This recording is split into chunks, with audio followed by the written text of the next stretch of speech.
Vamos então responder algumas questões que foram colocadas e, dentro da temática do IRS, a primeira questão, relativamente à desafetação de imóvel que estava na atividade de alojamento local, sim, há efetivamente consequências fiscais da decisão, às quais há que prestar atenção. Portanto, na linha do que explicámos, o Orçamento de Estado para 2020 institui um regime que possibilita a tributação da mais-valia apenas numa eventual posterior venda do imóvel, desde que estejamos então perante um imóvel habitacional, que regressa à esfera pessoal, ao património pessoal, que seja imediatamente após este regresso, portanto, cessou a obtenção de rendimentos na categoria B, começou imediatamente a gerar rendimentos na categoria F e esta obtenção de rendimentos perdiais tenha uma duração mínima de 5 anos. Portanto, se isto acontecer, para estes imóveis habitacionais que, digamos, fazem este percurso, património pessoal, afetação ao património empresarial, transferência novamente para o património pessoal, não haverá tributação da mais-valia suspensa na categoria G e que foi identificada, gerada, digamos assim, no ano da afetação, nem tributação da mais-valia que seria gerada em condições diferentes na categoria B pelo período de utilização nesta categoria. Isto se cumprirem todos estes requisitos. Portanto, agora, efetivamente, a questão que se pode colocar, portanto, e que aqui nos é levantada, é pertinente. E se vender o imóvel enquanto o mercado está em alta, ou seja, eu estou na expectativa de tributar um dia que venda, sem tributação das mais-valias, categoria G, categoria B, tal como acontecia até agora, e explicámos durante a apresentação, na expectativa de decorrerem os 5 anos e vender apenas, quando calhar, daqui a uns anos. O mercado está em alta e eu desafetei, por exemplo, em 2020 e chego a 2023, uma ótima oportunidade e vendo o imóvel. Pois, aqui não se cumprem os requisitos agora previstos. Vou ter seguramente tributações na categoria G, mas há aqui um problema que há bocado já fomos levantando estas dúvidas, estas questões, que não está esclarecido. Ou seja, como falámos, trocámos impressões sobre isso, o que tem acontecido nesta matéria desde 2017 é que o legislador continua a deixar portas por fechar, ou melhor, continua a deixar portas abertas, porque cada vez que faz uma alteração, fecha uma porta e abre outra, não é? E nós há bocado deixámos algumas dessas portas abertas. Concorrente de ar, às vezes. Exatamente, com alguma turbulência lá pelo meio. Aliás, nada agradável nos tempos que correm, porque portas abertas são propícias à propagação de vírus. E aqui temos esta, que é, se eu vender o imóvel em 2023, o que é que vai acontecer àquela mais-valia que não foi tributada durante o período de utilização do imóvel na atividade empresarial e que o seria se eu não tivesse esta condição e, por exemplo, tivesse vendido o imóvel. Em vez de eu desafetar, vendia o imóvel. Aí é certo e adquirido, e vai continuar a ser, que eu terei, no ano da venda do imóvel, diretamente do património da categoria B para um terceiro, a tributação da mais-valia que estava suspensa desde a data da aquisição até à data da afetação e a tributação da mais-valia da categoria B pelo período de utilização na atividade empresarial. Neste novo cenário, não vendi, desafetei em 2020, vendo apenas em 2023. Nós não temos na lei, objetivamente, uma norma de incidência a dizer-nos como e em que condições tributar a mais-valia que ficou ali da categoria B. Ou seja, nós se pegarmos naquilo que temos na lei, olhamos para isto e dizemos assim, eu 2023 tenho informação para ter um valor de realização e reporto-me lá atrás ao ano de aquisição e tenho um valor de aquisição. E isto é pacífico. Leva-me a tributar este imóvel como se nada pelo meio tivesse acontecido. Mas temos a clara noção que há aqui uma falha. Ou seja, isto é assunto que daqui a um ano, provavelmente em formações idênticas a esta, estamos a voltar a falar dele. Durante o ano 2020, 2021, se situações destas acontecerem, isto vai exigir esclarecimentos. Porque, infelizmente, o legislador continua a mexer neste tema e não teve capacidade para deixar tudo bem clarificado. Portanto, e efetivamente reconhecemos a nossa impotência ao não termos uma resposta objetiva para, e se este cenário acontecer, se eu vender um imóvel no decurso do tal período de 5 anos, a que devia estar vinculado à obtenção de rendimentos na categoria F, o que é que pode acontecer? A lei precisa de ser clarificada. Mas já agora, se permitem, sobre esta matéria, só dar aqui 2 notas adicionais. E para deixar aqui uma coisa bem reforçada. A afetação dos imóveis à categoria B não é uma opção. Ocorre com a utilização que passa a ser dada ao imóvel numa atividade empresarial ou profissional.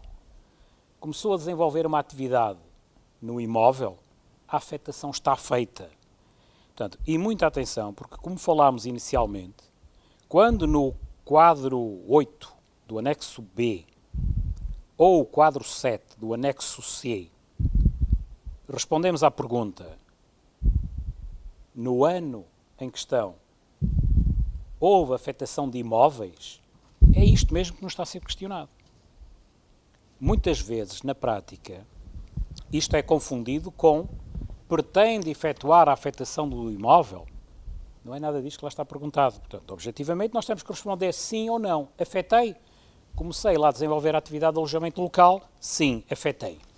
E já agora, não confundir esta afetação, que explicámos bem, agora só estou a sintetizar, relembrando muito rapidamente, com aquilo que acontece, por exemplo, com a minha habitação permanente, se eu for um profissional liberal, desenvolver a atividade a partir de casa e tenho a eletricidade, as comunicações, a água, faturas em meu nome, naturalmente, despesas da casa e, também abordámos isso, tenho a necessidade de poder, em função do nível de rendimentos, ter que justificar 15% do rendimento com despesas, portanto, para não ter ali uma tributação agravada no regime simplificado.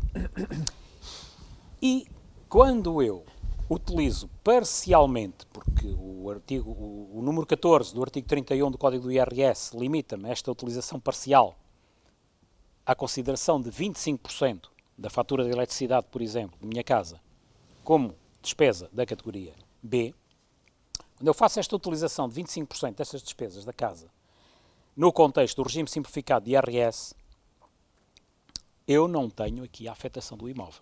Portanto, isto parece mais ou menos pacífico. Não tem havido problemas quanto a esta matéria, o entendimento é consensual, portanto, não há afetação de imóvel. Mas, se eu também quiser aproveitar, portanto, a outra possibilidade que está prevista no número 3 do artigo 31, que é deduzir, neste caso, parcialmente, 1,5% do valor patrimonial tributário dessa habitação, para justificar os mesmos 15% de despesas, aqui sim, já se colocará a questão da afetação da habitação permanente.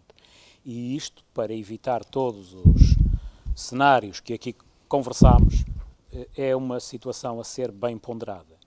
Muita atenção também que esta afetação dá-se ou é feita para efeitos de regime simplificado, indo à respectiva opção no portal das finanças, dizer que afetamos aquele imóvel, não é? A dedução, não é, de uma parte do seu VPT no âmbito da categoria B. e não tem nada a ver com aquilo que respondemos no anexo B ou no anexo C, a dizer que afetamos um imóvel à atividade empresarial. Portanto, esta resposta é dada, portanto, num contexto de afetação, como explicámos desde o início.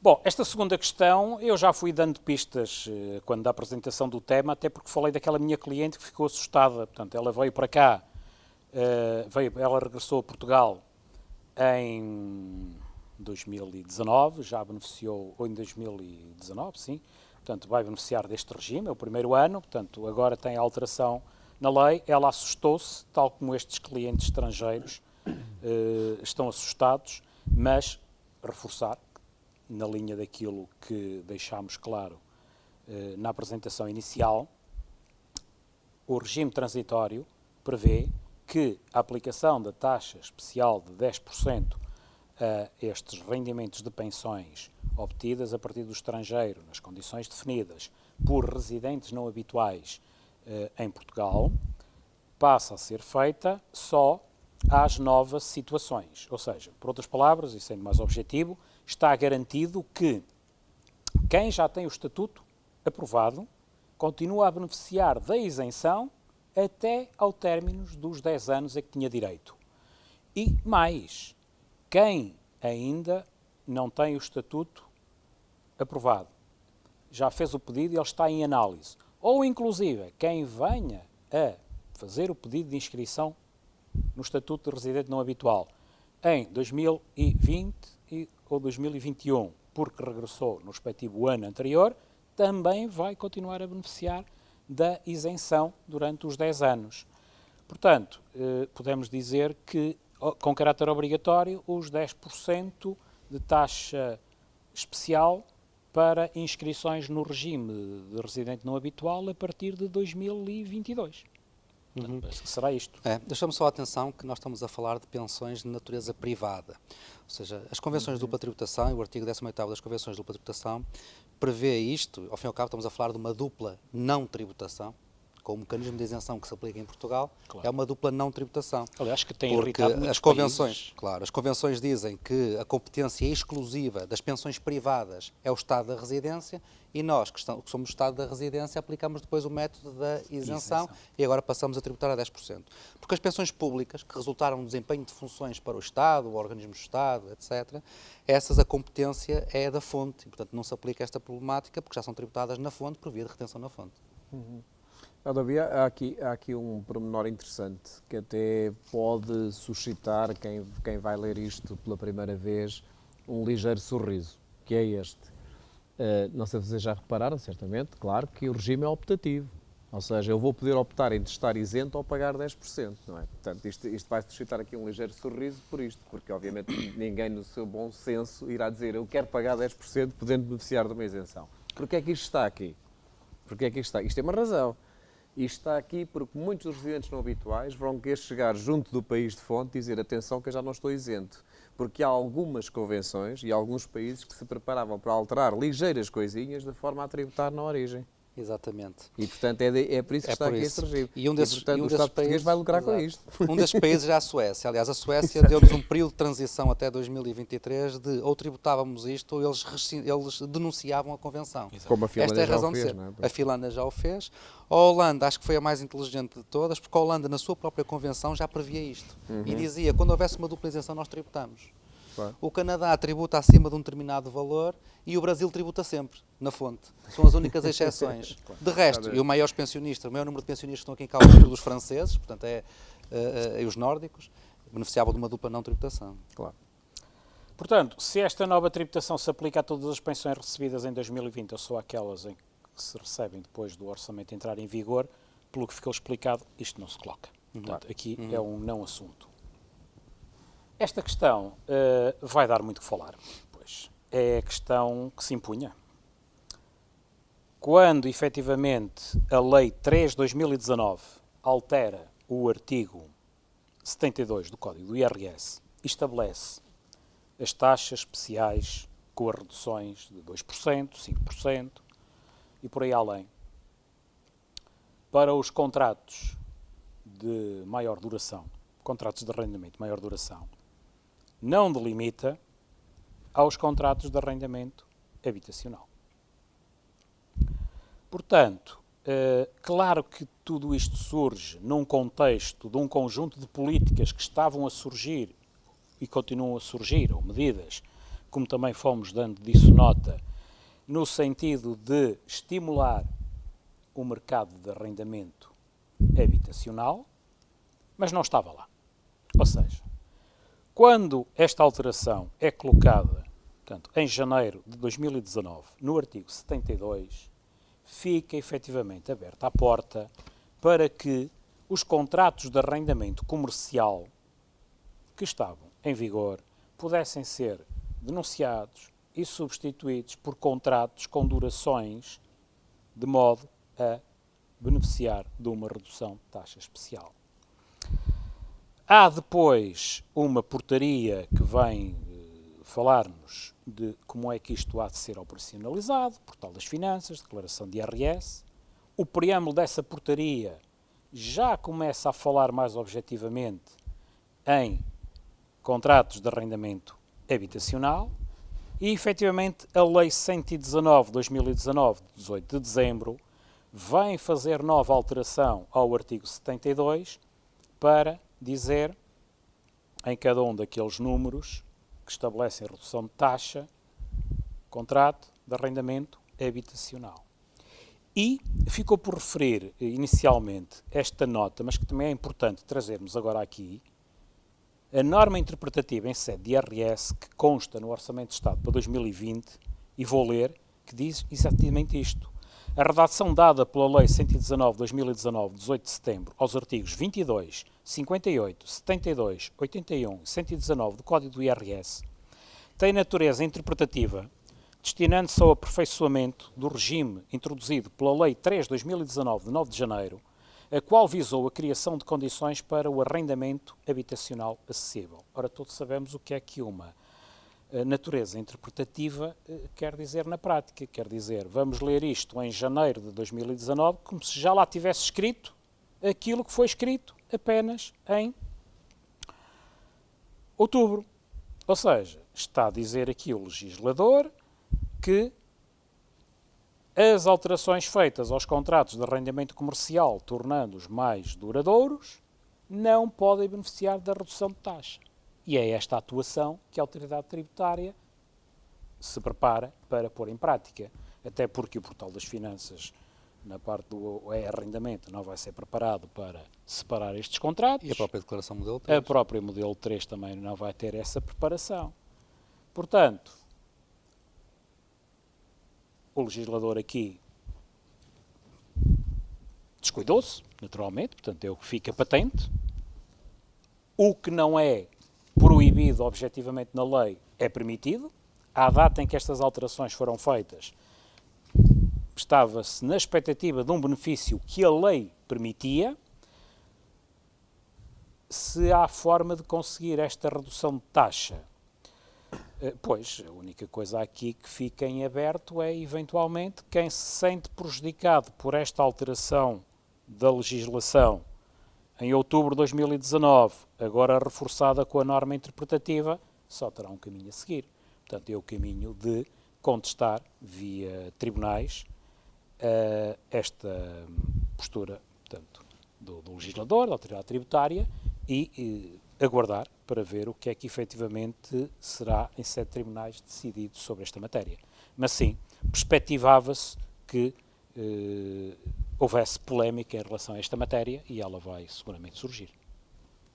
Dentro da temática do IRS, a primeira questão, relativamente à desafetação de imóvel que estava na atividade de alojamento local, sim, há efetivamente consequências fiscais da decisão, às quais há que prestar atenção. Portanto, na linha do que explicámos, o Orçamento de Estado para 2020 institui um regime que possibilita a tributação da mais-valia apenas numa eventual posterior venda do imóvel, desde que estejamos então perante um imóvel habitacional,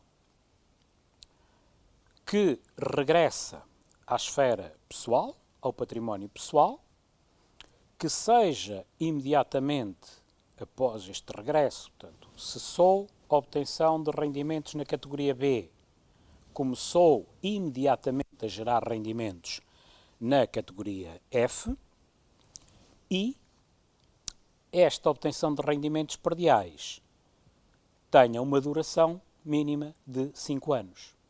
Portanto, se isto acontecer, para estes imóveis habitacionais que, digamos, fazem este percurso, património pessoal, afetação ao património empresarial, transferência novamente para o património pessoal, não haverá tributação da mais-valia suspensa na categoria G e que foi identificada, gerada, digamos assim, no ano da afetação, nem tributação da mais-valia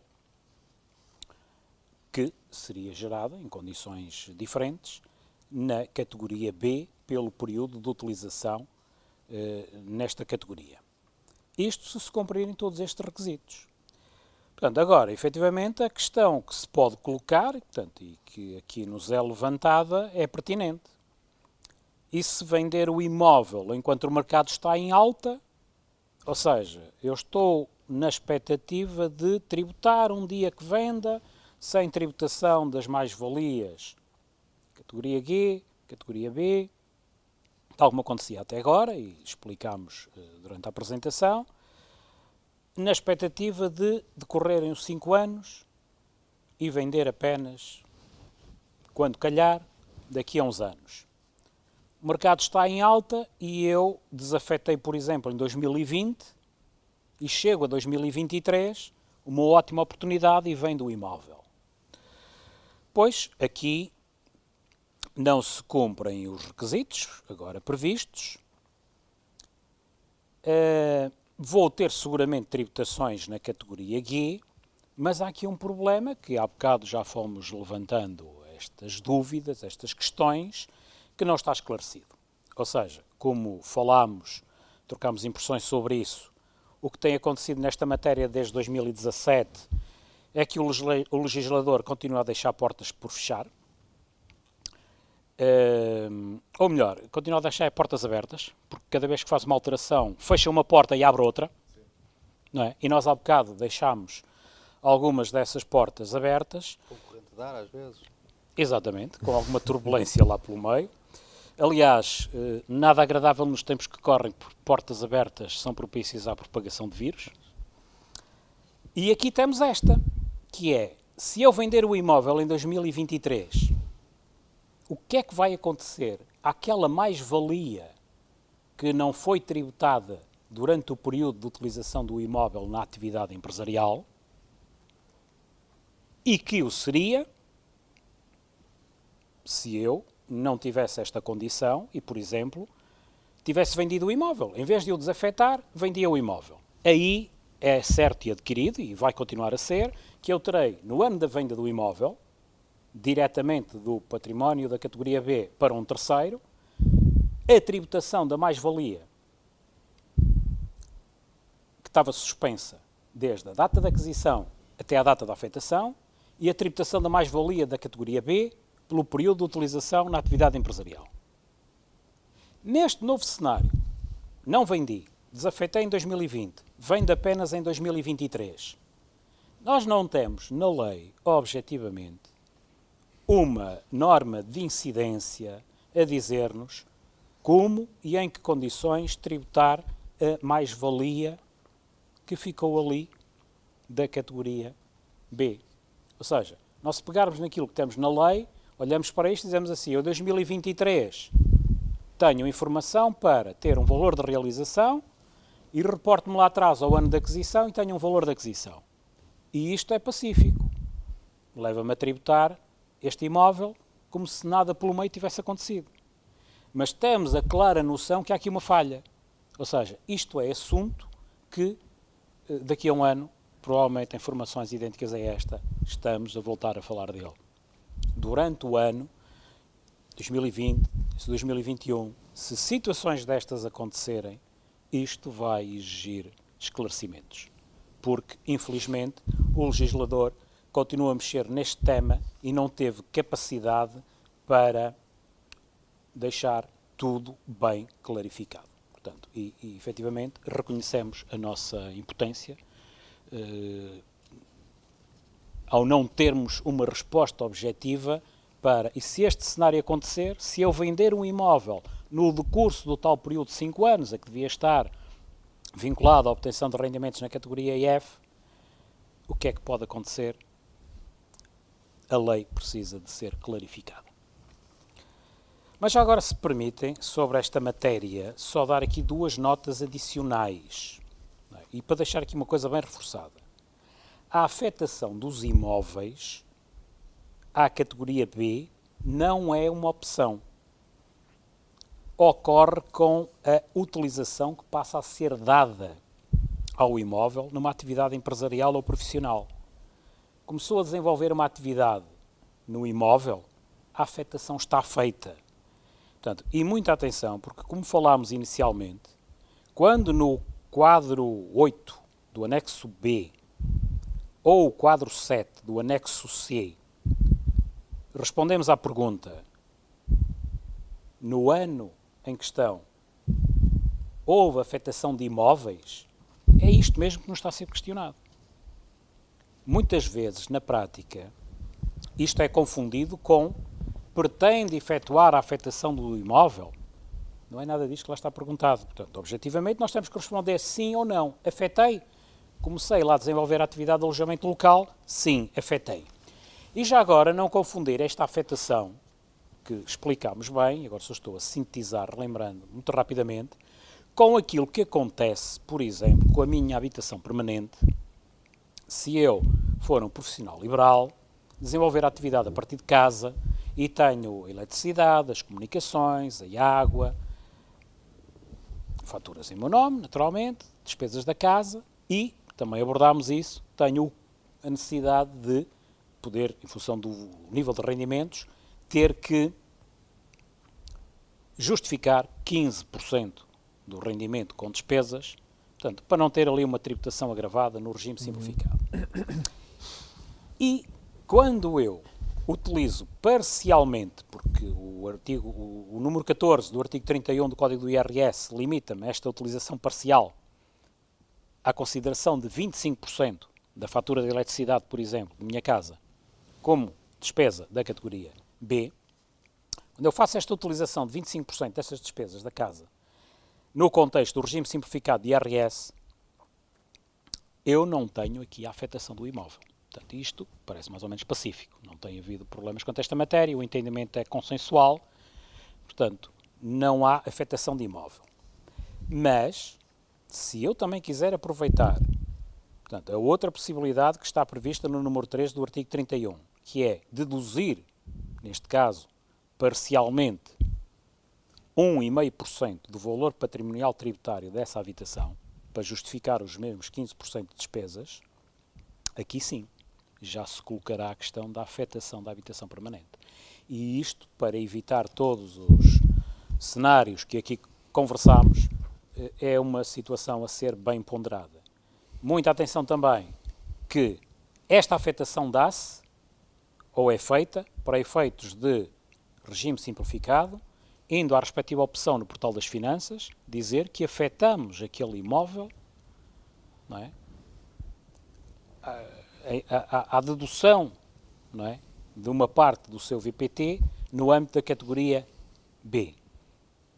E não tem nada a ver com aquilo que respondemos no anexo B ou no anexo C, a dizer que afetamos um imóvel à atividade empresarial. Portanto, esta resposta é dada, portanto, num contexto de afetação, como explicámos desde o início. Esta questão vai dar muito que falar, pois é a questão que se impunha. Quando, efetivamente, a Lei 3/2019 altera o artigo 72 do Código do IRS e estabelece as taxas especiais com as reduções de 2%, 5% e por aí além, para os contratos de maior duração, contratos de arrendamento de maior duração, não delimita aos contratos de arrendamento habitacional. Portanto, claro que tudo isto surge num contexto de um conjunto de políticas que estavam a surgir e continuam a surgir, ou medidas, como também fomos dando disso nota, no sentido de estimular o mercado de arrendamento habitacional, mas não estava lá. Ou seja, quando esta alteração é colocada, portanto, em janeiro de 2019, no artigo 72, fica efetivamente aberta a porta para que os contratos de arrendamento comercial que estavam em vigor pudessem ser denunciados e substituídos por contratos com durações de modo a beneficiar de uma redução de taxa especial. Há depois uma portaria que vem falar-nos de como é que isto há de ser operacionalizado, Portal das Finanças, declaração de IRS. O preâmbulo dessa portaria já começa a falar mais objetivamente em contratos de arrendamento habitacional e, efetivamente, a Lei 119/2019, de 18 de dezembro, vem fazer nova alteração ao artigo 72 para dizer, em cada um daqueles números que estabelecem a redução de taxa, contrato de arrendamento habitacional. E ficou por referir inicialmente esta nota, mas que também é importante trazermos agora aqui, a norma interpretativa em sede de IRS que consta no Orçamento de Estado para 2020, e vou ler, que diz exatamente isto. A redação dada pela Lei 119/2019, 18 de setembro, aos artigos 22, 58, 72, 81 e 119 do Código do IRS, tem natureza interpretativa, destinando-se ao aperfeiçoamento do regime introduzido pela Lei 3/2019, de 9 de janeiro, a qual visou a criação de condições para o arrendamento habitacional acessível. Ora, todos sabemos o que é que uma natureza interpretativa quer dizer na prática. Quer dizer, vamos ler isto em janeiro de 2019 como se já lá tivesse escrito aquilo que foi escrito apenas em outubro. Ou seja, está a dizer aqui o legislador que as alterações feitas aos contratos de arrendamento comercial, tornando-os mais duradouros, não podem beneficiar da redução de taxa. E é esta atuação que a autoridade tributária se prepara para pôr em prática. Até porque o Portal das Finanças, na parte do arrendamento, não vai ser preparado para separar estes contratos. E a própria declaração modelo 3? A própria modelo 3 também não vai ter essa preparação. Portanto, o legislador aqui descuidou-se, naturalmente, portanto é o que fica patente. O que não é proibido objetivamente na lei é permitido. À data em que estas alterações foram feitas, estava-se na expectativa de um benefício que a lei permitia. Se há forma de conseguir esta redução de taxa, pois a única coisa aqui que fica em aberto é, eventualmente, quem se sente prejudicado por esta alteração da legislação em outubro de 2019, agora reforçada com a norma interpretativa, só terá um caminho a seguir. Portanto, é o caminho de contestar via tribunais esta postura, portanto, do legislador, da autoridade tributária, e aguardar para ver o que é que efetivamente será em sede de tribunais decidido sobre esta matéria. Mas sim, perspectivava-se que houvesse polémica em relação a esta matéria e ela vai seguramente surgir. Bom, esta segunda questão eu já fui dando pistas quando da apresentação do tema, até porque falei daquela minha cliente que ficou assustada. Portanto, ela veio para cá, ela regressou a Portugal em 2019, já beneficiou, ou em 2019, sim, portanto vai beneficiar deste regime, é o primeiro ano, portanto agora tem a alteração na lei. Ela assustou-se, tal como estes clientes estrangeiros estão assustados, mas reforçar, na linha daquilo que deixámos claro na apresentação inicial, o regime transitório prevê que a aplicação da taxa especial de 10% a estes rendimentos de pensões obtidas a partir do estrangeiro, nas condições definidas por residentes não habituais em Portugal passa a ser feita só às novas situações. Ou seja, por outras palavras, e sendo mais objetivo, está garantido que quem já tem o estatuto aprovado continua a beneficiar da isenção até ao término dos 10 anos a que tinha direito.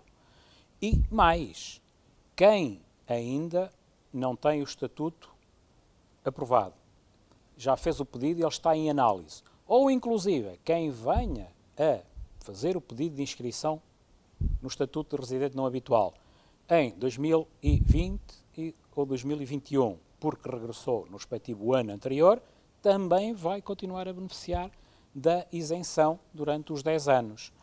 Portanto, podemos dizer que, com caráter obrigatório, os 10% de taxa especial para inscrições no regime de residente não habitual a partir de 2022.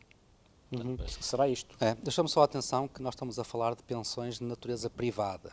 Ou seja, as convenções de dupla tributação e o artigo 18º das convenções de dupla tributação prevê isto. Ao fim e ao cabo estamos a falar de uma dupla não tributação, com o mecanismo de isenção que se aplica em Portugal, claro. É uma dupla não tributação. Aliás, que tem irritado muitos as convenções, países. Claro, as convenções dizem que a competência exclusiva das pensões privadas é o Estado da residência e nós, que somos o Estado da residência, aplicamos depois o método da isenção e agora passamos a tributar a 10%.